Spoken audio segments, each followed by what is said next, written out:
Halo teman-teman, kembali lagi dengan saya Ana Maria Batu. Nah, pada kesempatan kali ini, saya akan membahas tentang peranan bangsa Afrika dalam Perang Dunia dan upaya-upaya bangsa Afrika dalam memperoleh kemerdekaan. Nah, topik ini sangat penting karena sejarah Afrika bukan hanya tentang penjajahan, tetapi juga tentang semangat perjuangan dan kebangkitan bangsa-bangsa yang ingin menentukan nasibnya sendiri. Nah, yang pertama itu adalah daerah-daerah bekas jajahan Eropa di Afrika. Nah, sebelum kita memahami perjuangan kemerdekaan Afrika itu, kita perlu tahu dulu bahwa hampir seluruh benua Afrika pernah dijajah oleh bangsa Eropa. Nah, pada masa imperialisme dan kolonialisme, negara-negara seperti Inggris, Prancis, Belgia, Jerman, Italia, Portugal, Spanyol, dan Belanda membagi-bagi wilayah Afrika tanpa memperhatikan kehidupan sosial dan budaya masyarakat setempat. Nah, Inggris misalnya menjajah negara-negara besar seperti Nigeria, Ghana, Kenya, Uganda, Afrika Selatan, dan Zimbabwe. Zimbabwe.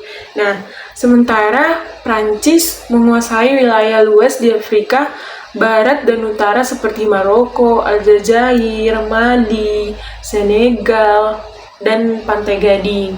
Nah, negara Eropa lainnya seperti Belgia menjajah Kongo, sedangkan Italia menguasai Libya, Somalia, dan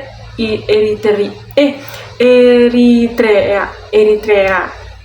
Nah, Portugal juga memiliki jajahan besar di Angola dan Mozambik.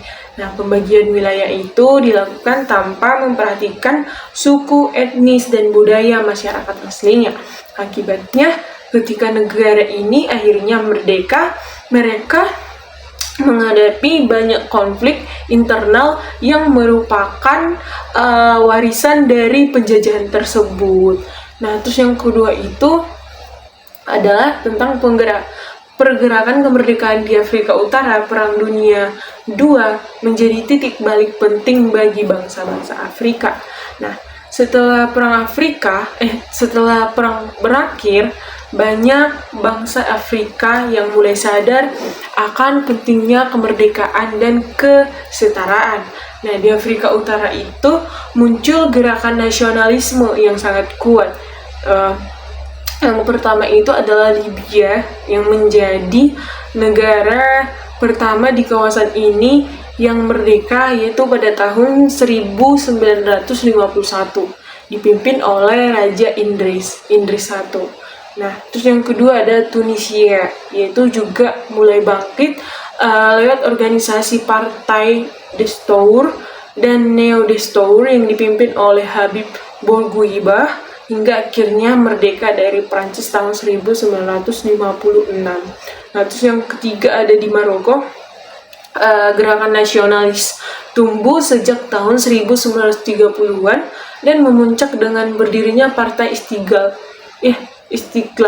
Istiqlal dan Partai Kemerdekaan yang juga berhasil membawa Maroko merdeka pada tahun 1956.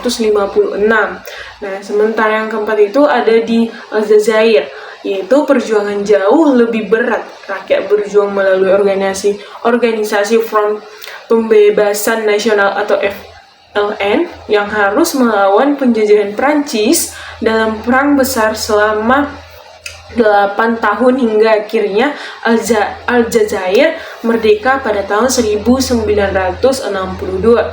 Nah, terus tidak hanya itu, ada yang kelima yaitu di Mesir, tokoh Gamal Abdel Nasser bersama kelompok perwira bebas berhasil menggulingkan kekuasaan monarki pada tahun 1952 dan membawa Mesir menuju kemerdekaan penuh.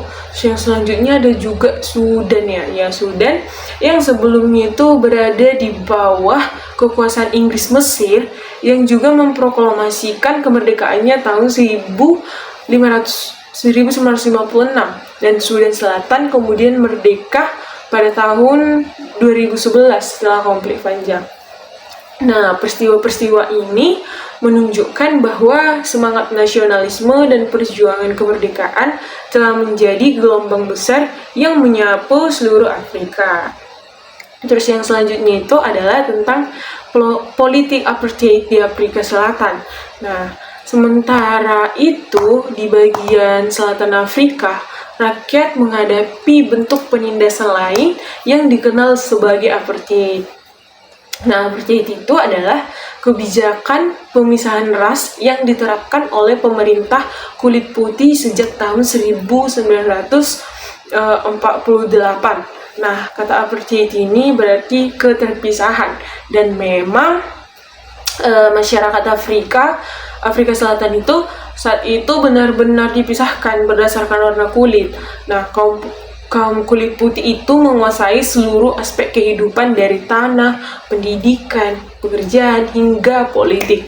Nah, untuk orang kulit hitam hanya boleh tinggal di daerah sempit yang disebut dengan homelands atau Bantustans. Bantustans ya.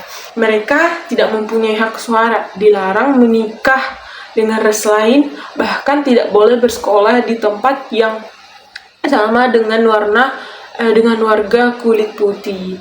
Nah, terus namun kebijakan kejam ini memunculkan perlawanan besar, hingga organisasi seperti African National Congress atau ANC dan Pan Africanist Congress atau PAC memimpin perjuangan rakyat kulit hitam. Nah, salah satu peristiwa paling tragis terjadi pada tahun 1960, yaitu tragedi Sharpeville, yaitu di mana puluhan demonstran ditembak mati oleh polisi saat memprotes undang-undang rasial. Nah, peristiwa itu mengguncang dunia dan membuat Perserikatan Bangsa-Bangsa mengutuk sistem apartheid sebagai kejahatan terhadap kemanusiaan. Nah, tokoh paling terkenal dalam perjuangan melawan apartheid ini adalah Nelson Mandela. Awalnya ia berjuang secara damai, namun setelah melihat kekerasan yang terus terjadi, ia memilih jalur perlawanan bersenjata. Nah, Mandela ditangkap pada tahun 1964 dan dijatuhi hukum penjara seumur hidup di Pulau Robben. Nah, namun semangatnya dia itu tidak pernah padam. Setelah 27 tahun di penjara, Mandela dibebaskan pada tahun 1990, dan 4 tahun kemudian pada tahun 1994 Afrika Selatan mengadakan pemilu bebas pertama. Nah, Nelson Mandela terpilih menjadi presiden kulit hitam pertama, menandai berakhirnya rezim apartheid dan awal dari negara demokratis yang baru. Nah, terus ada yang keempat, bagian keempat itu adalah politik rasial dan dampaknya. Nah, politik rasial di Afrika bukan hanya soal warna kulit, tapi juga tentang sistem yang menciptakan ketimpangan sosial dan ekonomi. Nah, kebijakan rasial membuat penduduk asli tidak punya hak atas tanahnya sendiri, pendidikan dibatasi, dan peluang ekonomi ditutup. Nah, akibatnya meskipun Afrika kini sudah merdeka, dampak ketimpangan itu masih terasa hingga sekarang, terutama dalam hal kemiskinan, pendidikan, dan pembangunan ekonomi. Namun, di sisi lain, pengalaman panjang ini juga melahirkan kesadaran baru bahwa keadilan dan kesetaraan adalah fondasi penting bagi setiap negara merdeka. Nah, dari perjuangan inilah lahir semangat solidaritas antara bangsa Afrika yang kini dikenal dengan istilah Pan-Afrikanisme, yaitu gerakan persatuan negara-negara Afrika untuk melawan penindasan dan membangun masa depan yang lebih baik. Nah, jadi dari penjajahan hingga perjuangan kemerdekaan, sejarah Afrika adalah kisah tentang keberanian, penderitaan, dan kemenangan.